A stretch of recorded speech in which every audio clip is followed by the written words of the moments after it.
Some empty seats. I want to thank everyone that came down from upstairs for pulling yourselves away from that amazing New York skyline view. Thank you. I promise we'll make it worth it. And we'll definitely have some time in the happy hour to enjoy that view again, and I guarantee you it's 10 times nicer with a cocktail in your hand.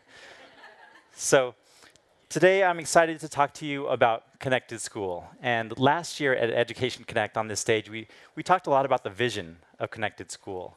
So today I'm really excited to talk to you about the progress we've made in the past year of making Connected School a reality. And as you heard from Jeff Salingo earlier today, it's really important for universities and marketers to think long-term, the long-term impact you're having on your students, the outcomes and the lifetime learning opportunities you have for these alumni. So that makes Connected School even more important.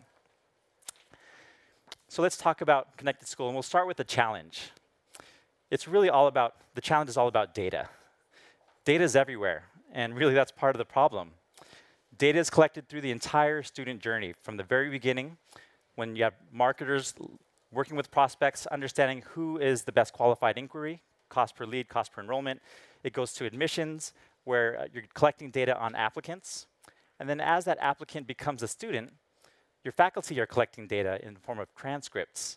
Students are generating data and content in the form of thought leadership and publications. Career Services is collecting data on placement and hires. And then as that student graduates, our friends in the alumni department are collecting data on development, donations, giving, alumni engagement, and events. So data is everywhere throughout the student journey. And that's all well and good, except that higher education has this silo problem. And I think we see a lot of nodding heads. I used to work in higher education for 7 years, and I definitely understand the unique challenge that is silos in higher education. But what happens is we all get focused on these audiences that we're serving, and we're doing a great job of that, but it's so difficult to share this content, share your goals, share your data across these departments. And what happens is the students and alumni get a very disjointed experience with your university as they're traveling from prospect to student to alumni. And the university is not operating at its full potential because you don't understand your audiences as well as you can. And this is where LinkedIn can help with a Connected School. With LinkedIn, departments can amplify and benefit from each other's work. There's data on LinkedIn on your students and alumni that you can be confident is accurate and updated frequently, because this is the professional identity of record for your students. Oftentimes we hear students and universities say the LinkedIn database is much more accurate than their own alumni databases. So you can be confident in that data, but that data can also be shared across departments using LinkedIn insights and tools. You can access that data with LinkedIn. And then you can use our platform to communicate with your key audiences, whether that be through organic media, through posts, or paid media. So LinkedIn is that common platform where all your departments can be connected. And that's the vision of the Connected School. One common platform where you can connect, understand, and engage with all your key audiences.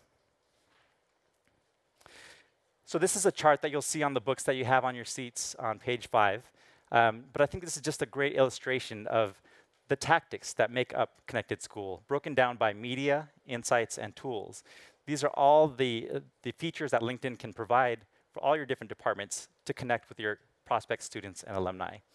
And I won't go through all of these in depth, but I definitely want to mention some of them, starting with university pages.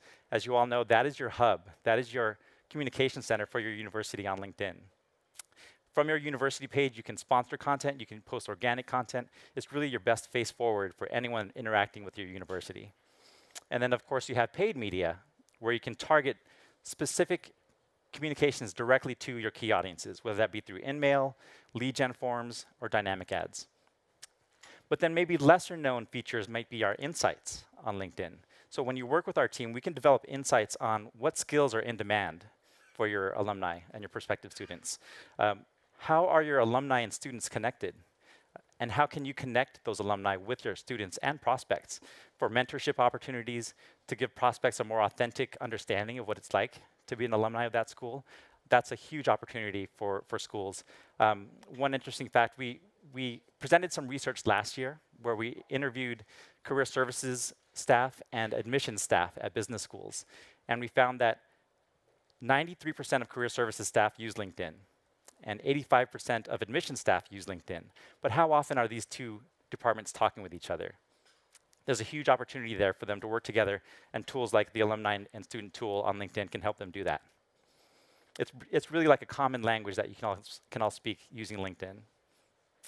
Then moving on to tools, LinkedIn offers LinkedIn learning courses. I love that slide from Jess Lingo about the top 5 skills that they see in job descriptions. Excel. Excel is still a huge skill that people need to learn. LinkedIn can help supplement that skill to help your students be more successful in classes and be more successful afterwards, really supplementing that degree that you're offering.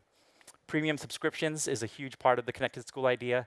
That is buying premium subscriptions for LinkedIn in bulk and offering that to your students, really demonstrating that you care about the outcomes of your students and really helping them become more successful as alumni using LinkedIn. And then finally, I want to mention Elevate for alum. This is, I think, a huge untapped resource that LinkedIn provides, where LinkedIn allows you to leverage the power of the employees of your institution. You know, marketers share a lot of content, you generate a lot of content, but the challenge is getting it out there. And employees of your institution are your biggest advocates. So with Elevate, LinkedIn can surface that content, surface that marketing content to the employees and have them share it with their networks. So take a look at those books that you have on your chair on your off time. You can definitely dive into each of these, but definitely you can see all the different facets and features that we have that make up the Connected School here. So our goal, what we hope to achieve as schools start to adopt this Connected School vision, is that you start to see the shape of the marketing funnel changing. So if you see it in green here, this is the traditional scope of influence of a marketer in higher education. And that's attracting leads, converting leads to enrollment. But with Connected School and LinkedIn, you can start attracting more qualified in-market leads. As you know, LinkedIn is a professional network. People are in the mindset of learning and improving themselves. So you get a higher quality lead in the door, which leads to more enrollments, people that are more ready to take that first step towards their degree. That in turn leads to higher graduation rates because you have that higher quality student, people that are more likely to graduate. We've seen research that LinkedIn members have the financial capacity to finish their degree and the grit, a higher grit than average members to finish their degree, which in turn leads to meaningful, bless you, which in turn leads to meaningful employment. And this drives that virtuous cycle that we're trying to build. This is the ultimate goal of the Connected School. Once you do this, you create that virtuous marketing cycle where alumni are successful. They're referring back to your program. They're testimonials that you can point to in your marketing efforts, and it makes all your marketing that much more efficient. So there are a few forward-thinking schools that have already started. You know, UNC, Michael Chanelli from UNC will be here later on a later panel talking about his efforts with LinkedIn. But I'm really excited to welcome to the stage our panel, who is from Cornell's S.C. Johnson School of Business, and our moderator, Rob Humphrey. So please welcome to the stage Cynthia Saunders-Cheatham and Sandra Paniccia from Cornell University.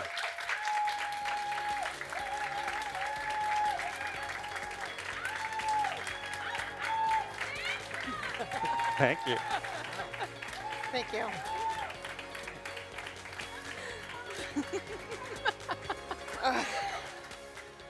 I brought my team. Yes. Yay, team. Cornell is in the house. Holy shnikes. Any Ithaca people out here? Woo! Yeah. Hey, where's my Ithaca College graduates? The other school in Ithaca. Yeah, we got one here. John Gregory. Is he around? Right on. Jeff Salingo, another IC grad. Any Cornell grads out here?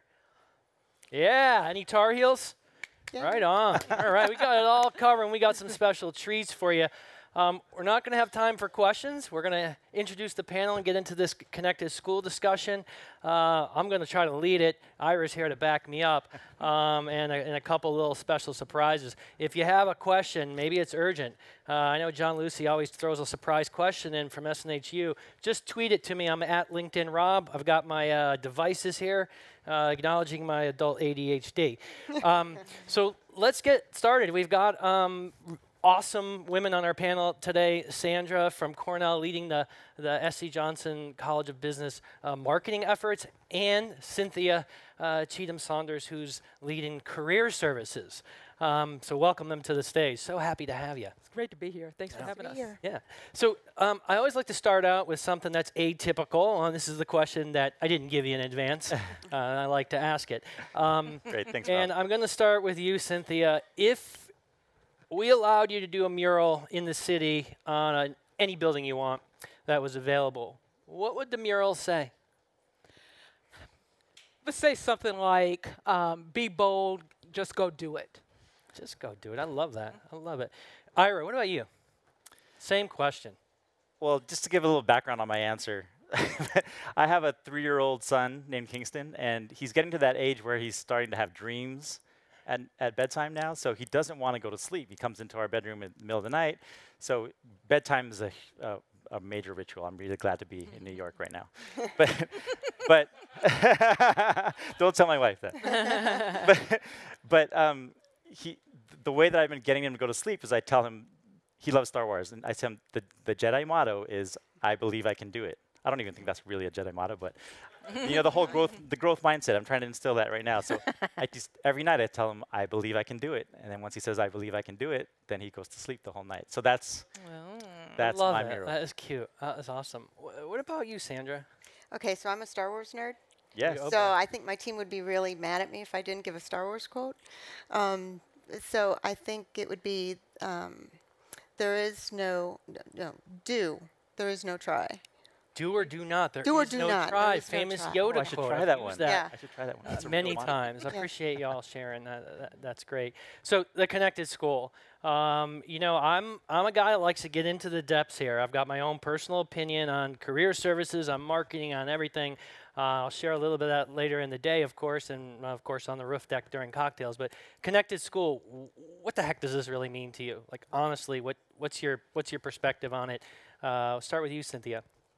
Yes, to me, from a career management perspective, the connected school is really about connecting our students to all the different constituents, all the different populations that are really there to support them through their career search process. In orientation, I talk about I present the surround the student model, which is a series of concentric circles, and in the center is the student. And then every other circle outside of it represents a different population. So peers, faculty and staff, management library, recruiters. And the CMC is on the outside because we do have to facilitate all those connections between the students and all of those groups to help them with their career search. So it's really about breaking down those silos and making it easier for students to identify those champions and that will support them. Our alumni base is, if I focus on the alumni piece for a second, we have about 12,000 Johnson alumni. But if you go broader, we have over 200,000 Cornell alumni. And then our students often go to other undergraduates, so that's a whole other pool of students that they can, or alumni that they can pull from. So really exposing the students to really the breadth of the networks that they have. And LinkedIn does a great job of really showcasing that for our students. One of the things I've noticed about, and I've obviously been up there a few times, back to Ithaca. I'm a proud Ithaca College graduate, and happy to get over to that side of the hill. I mean, it's a whole different world. It's an okay school. It's no Ithaca, but it's quite nice. Beautiful location. But you've definitely have done some things differently, which is why you're up here. And I think I'm gonna beg you to talk about our experiment a little bit later. Sandra, connected school. What is it? Does it matter? Do you care? Yes. I hope so, because you're on the panel. Yes. So I think for us, connected school, well, connected's a great word, actually. So, at B School, we connect students to students, students to faculty, to staff, to alumni. So, I mean, it makes sense to the broader Cornell, right? So there's a whole bunch of connections. But for the marketing team, I'm a head of integrated marketing, so we tried to connect with every single department at the school or at the college. We have 3 separate schools within our college. And so we partner with the experts in residence at the CMC, like Cynthia and Lori. I saw Lori here. And we partner with admissions teams, and we partner with IT to create, smarter systems. So we partner with a lot of different departments within the college and to create what we need to create. So one thing I want to add to that is, I just thought of this right now, but the idea of the connected school is interesting because you can look at it from two different perspectives. So connected from the student perspective is how connected is that student to his alumni network, to his faculty network, to the school network, but also from the internal perspective, how connected are your departments internally? How connected are they to share best practices, share goals, and actually drive to that one common goal that we all share rather than just focusing on leads or faculty or publishing. So that's two different perspectives to look at that same concept of connected. Yeah, interesting. And by the way, just so you know, I'm not being rude. I've got multiple devices here. I've actually got a question from the audience already. It's from Alana Schmidt-Burns. Alana, thank you for the question. There's actually several of them. Apparently, I get to choose, and I want to lay this one out. It's kind of random, but it's an interesting question. What's the best way to target MBA adult workers through LinkedIn? And you have some experience with that, I guess, Sandra, that's for you. Yeah, well, that's an easy one, right? So, thanks for the softball. And I like that one. LinkedIn is the platform for people who are seeking career advice, people who want to make themselves a little better, more appealing in the workplace. So for us, we use a variety of LinkedIn's solutions or opportunities for us to just find the person that would fit our profile. And we can target through company, through age range. So it's a lot of targeting, essentially. It's a lot of targeting. We went into, and I appreciate the question, we went to commercial land. I mean, the key thing for SNHU clearly is start writing big checks, and we'll get our best people up there, and we'll show you how to use the platform. And I can qualify big checks later over a drink while you're looking over Manhattan. Let's get back into it here. So this is not typical marketing, alumni, career services getting together. Like, how did this happen? And how did you make it happen, or was it a surprise? I can start with that. I think a little bit about my background will help showcase this. When I got my MBA back at UNC, I worked for 15 years in corporate in various roles in consumer packaged goods and in business marketing before I came to Cornell. And I, in fact, came to Cornell in a brand advisor role, so working with the marketing communications team and part-time working with, at the time, was a small group of marketing MBA students in career management. Well, that was in 2008. We know what happened in 2008, 2009. So my emphasis needed to shift a bit more on the career management side. So that's how I kind of transitioned into that side of what I do. And these things cannot be planned often, but I really love what I do, and I'm glad that it happened. So I certainly come in with a healthy appreciation of marketing, being that I was a marketer in corporate. I still consider myself to be a marketer. I do get to know the students well. I get to help them identify those skills that they need to highlight and how to highlight those skills. We meet with companies a lot, so I know what their needs are. I also talk about what our students can bring to those companies and bring that knowledge back to the students so that they can position themselves for those opportunities. So that's very much, still a marketing position. When I came to Cornell, and Sandra started a few months before I did, almost 10 years ago, we both reported into the same associate dean at the time. Even though I was in more of the marketing communications group, as I mentioned, I worked part-time for career management. Career management reported up to the same associate dean as well. So that really helped to facilitate a lot of the conversations and the connections there.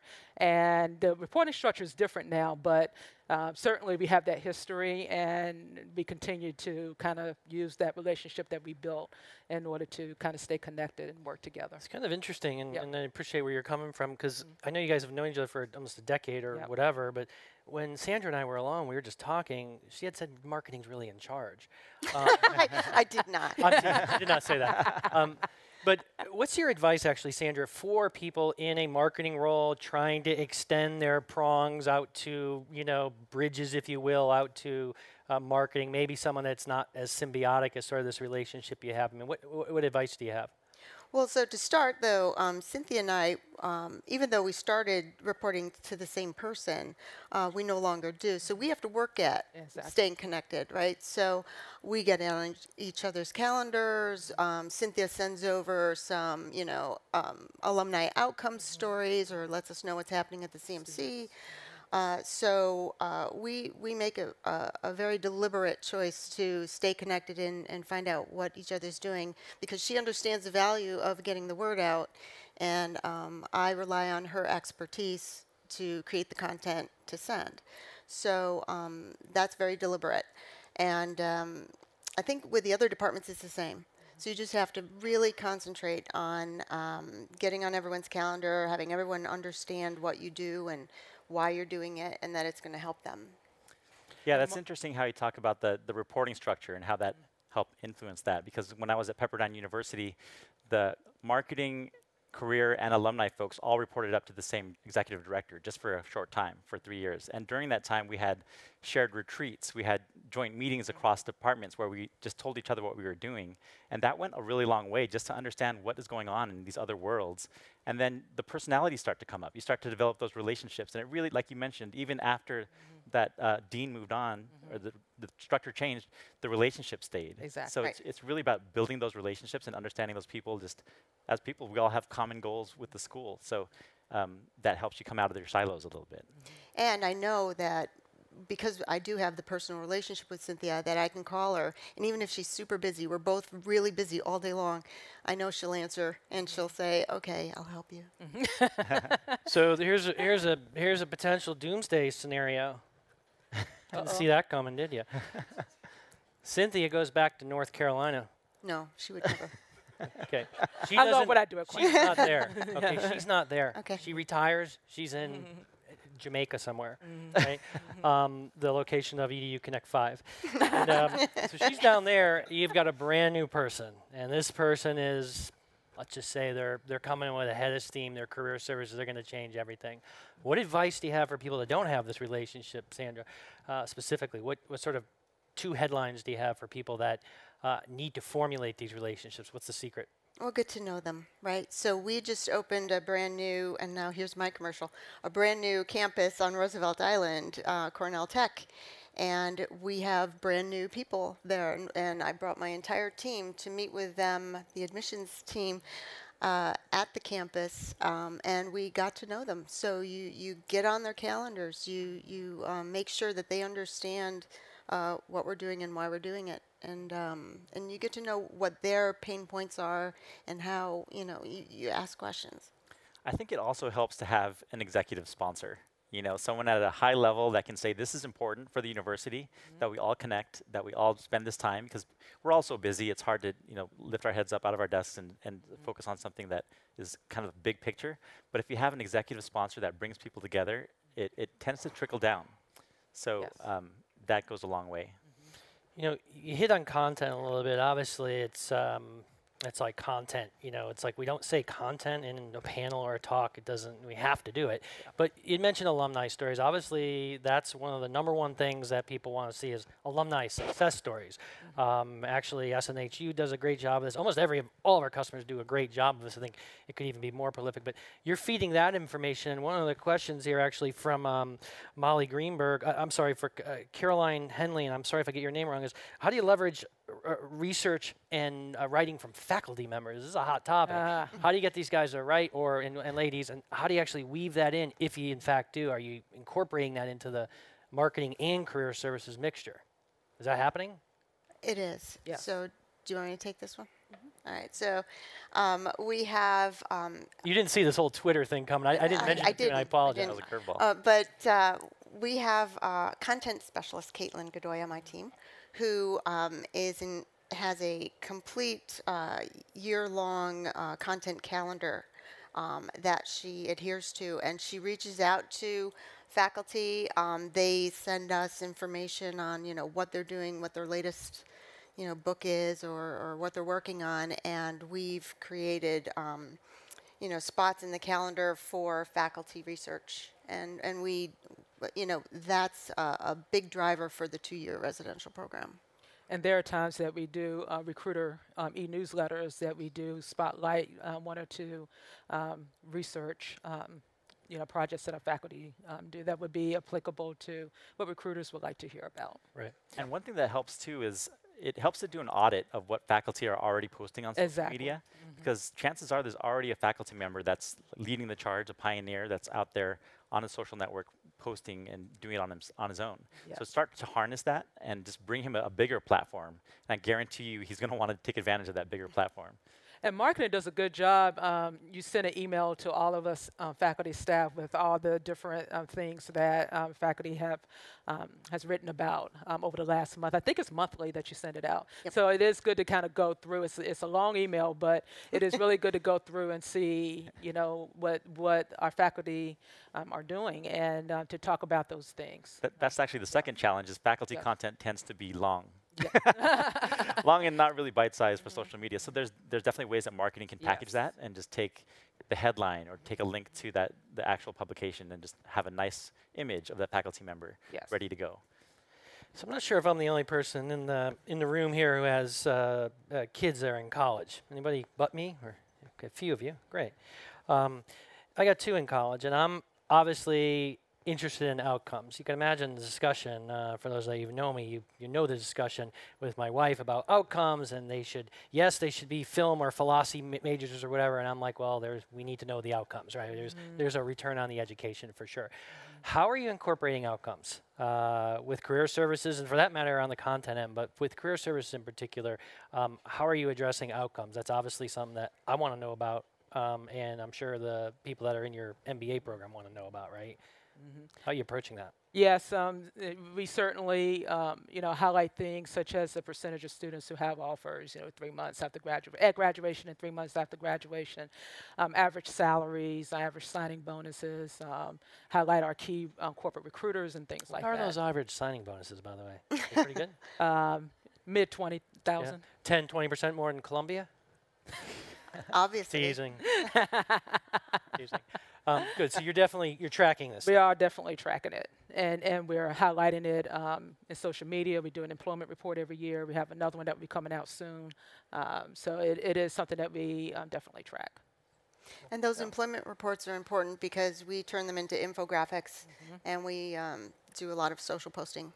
Yeah, that's a great example of how you can use content from the career services team and feed that back into your prospect engine. Absolutely, because students are really coming back to MBA school to enhance their careers, to make a career switch and to enhance their careers. So the career piece is very important, and our employment report gets a lot of readership, and highlights from it are very important to prospective students and recruiters.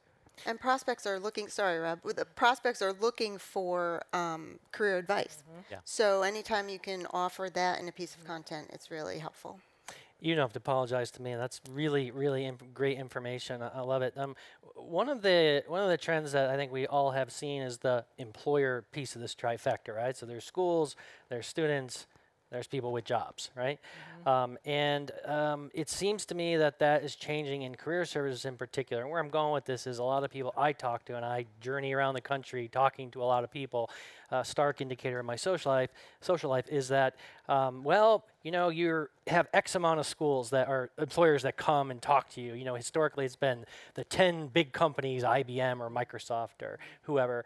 Now you're seeing Amazon, for example, really upending the MBA recruitment industry. Are you seeing a change or a flux in the number of employers, or the converse of that is how are you getting more employers interested in your students? Yes, that's a lot of what I do is actually meeting with employers and talking about our students, talking about our curriculum. For example, we've significantly beefed up our analytics curriculum at Johnson. So that is something that's attractive not only to tech companies, but really across the board. Everyone wants students who have strong analytics skills and can figure out what to do with all this data that's out there, analyze this data and really tell what the story is with the data. But we have definitely seen a shift. I would say when I first started at Johnson, or maybe a couple of years before I first started, the number of recruiters that actually hired our residential 2-year students for full-time positions, the number of companies was about 80 companies. For the 2017 report that will be coming out soon, it's 120 companies.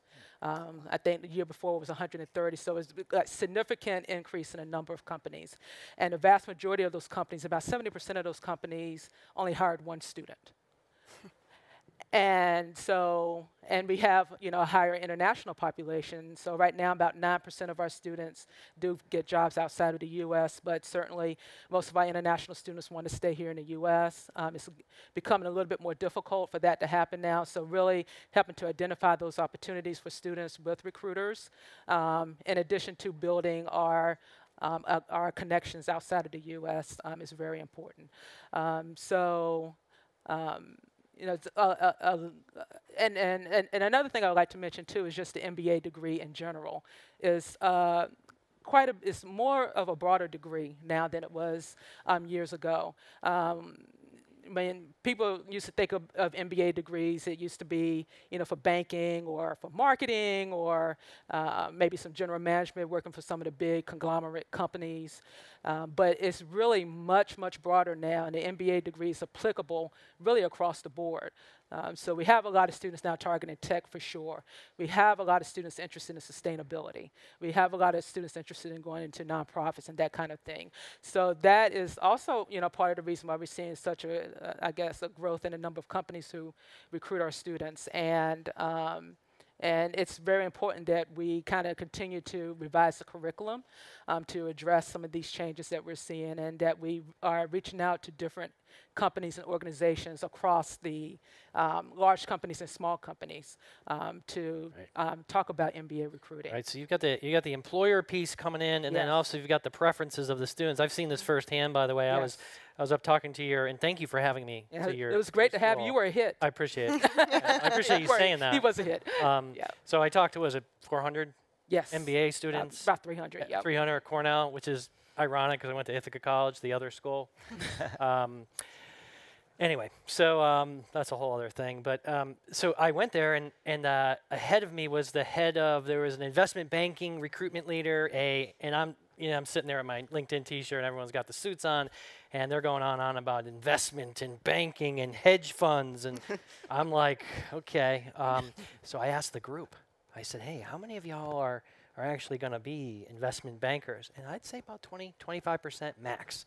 Everyone else had other interests to the point about sustainability and everything else. I thought that was fascinating, for sure. Yeah. And one thing I would like to mention too that we have seen shift a lot lately is that the recruiting cycle has changed significantly. The recruiting cycle is year-long now.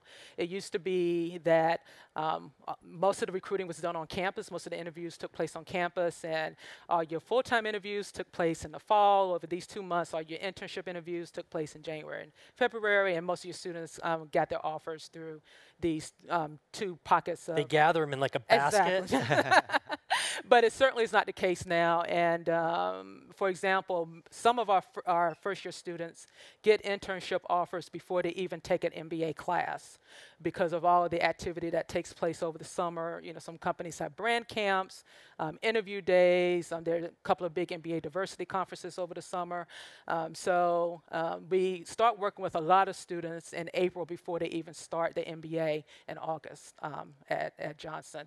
And then on the other end of the spectrum, we started doing more spring interview forums where we work with other schools, and we have interview forums in New York, Boston, San Francisco, and Chicago. And so the goal here is to bring the students, have the students go closer to where the companies are, where they're hiring, but also for companies to be able to kind of post some of those just-in-time hiring opportunities. We have a lot of large companies that participate in those, but some smaller companies as well who do not have the resources necessarily or the focus to go to MBA, a lot of MBA schools and recruit. So that's the other end that we're seeing. It's truly a year-long process now. So, and I appreciate you share. Great question from Angela Lee Bostic, who's arguably at the same level as you all, pioneering relationships with employers and integrating marketing and a silo breaker for sure. And I appreciate the question. Its idea is to best use LinkedIn to engage alumni and prospects during the recruiting process. And this is kind of a marketing question. So I'd be interested in what you're doing with LinkedIn, if anything, for leveraging alumni and prospective students. Are you reaching out besides the paid, stuff? Well, besides the paid stuff, okay, so the alumni groups on LinkedIn are pretty powerful. So what we do is first of all, you can see the power of the network if you go to our pages or interact in any way. So we do a lot of social posting.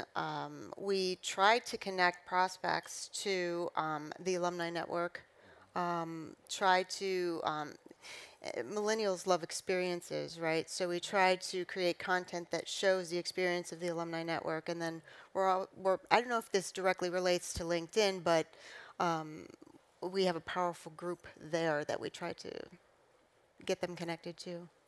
And one thing marketing does a really good job of is connecting us to opportunities to, with the media for PR. And often the media comes to us, often through marketing, or marketing generates these opportunities to be quoted in stories, or some I've even drafted a couple of stories that got picked up. And so sharing those, and actually just got an email. I was just tagged in something that I commented on in an article on MBA diversity conferences right before coming on the stage, and through LinkedIn. It's so real time. Yeah, it's just a real time thing. So really posting those things and posting those things in LinkedIn really gets a lot more response and likes and views than posting it through other social media, I've noticed. I'm glad to hear that. And I want to digress for a second here. And you guys know, you've worked with me. They keep putting me on these stages, and they don't know what's going to happen. Here's my challenge.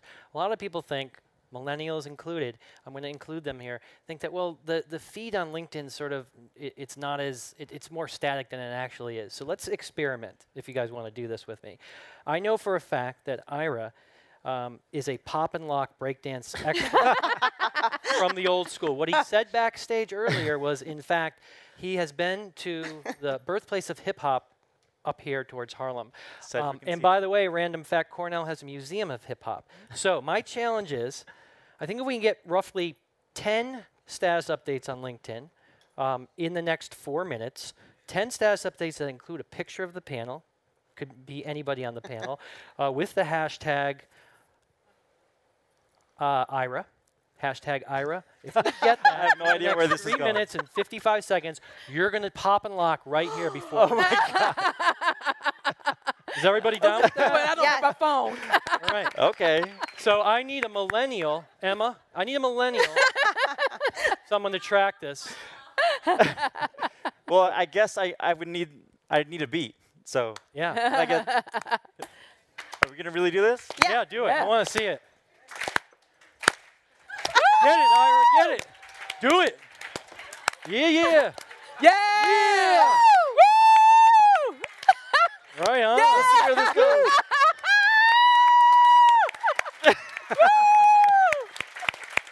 That's, as my 20-year-old would say, that shit is lit. I honestly did not know that was going to happen. I love that. I mentioned it backstage in passing, and I cannot believe that just turned. That's the power. Listen, we're having a good time up here. We got like 4 minutes left. I've got 70 questions. I'm tweeting. I'm checking my notes. Let's do this. Let's just go down the horn. We'll start with you, Ira. I mean, actually, Rob, did we get to the test?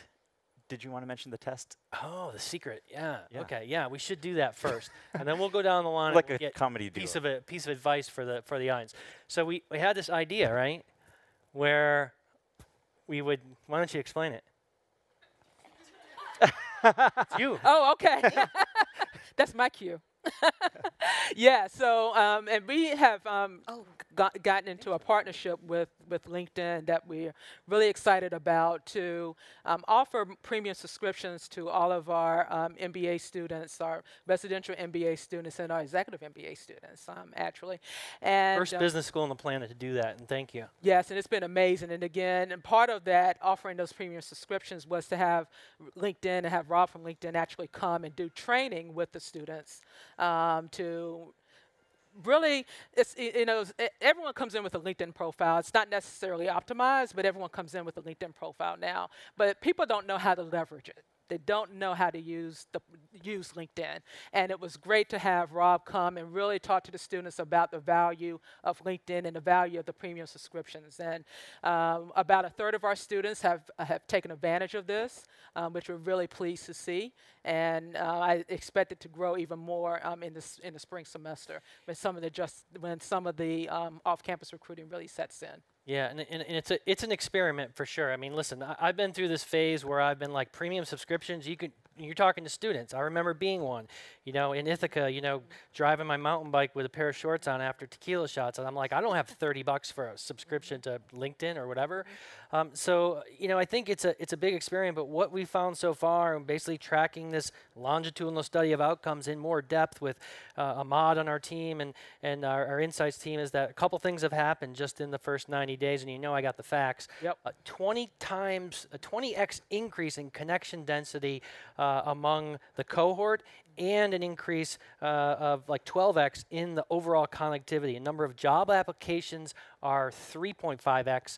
And another interesting statistic is that group that has the premium subscriptions is actually over-indexing substantially on the number of jobs they're applying to. And this is actually, it sounds like, well, big deal, like you can just go apply for a bunch of jobs. I think the key is we've combined your existing concentric circle around the student with some additional training to support these premium subscriptions that actually have a lot of power. And it remains to be seen, but we're on a good path, and we have an interesting experiment. The students were excited to see the partnership, and we didn't make it free to the students. We wanted them to have some skin in the game with this, and so they are getting a big discount, but they do have some skin in the game. And I tell you, they were excited. I mean, they were really excited. We're down in the Commons, and your B school students don't come down in the Commons often, as far as I know. I'm down there with Megan Burke, the CMO of Cornell. I felt like a celebrity. They were like literally talking to me, and I was like, wow, you guys are really smart kids talking to me. Listen, we're out of time. So many good questions. Let's discuss them on the roof deck. Yes. Thank you all for your attention. Thank you so much, Sandra Thank you. and Cynthia. Appreciate it so much.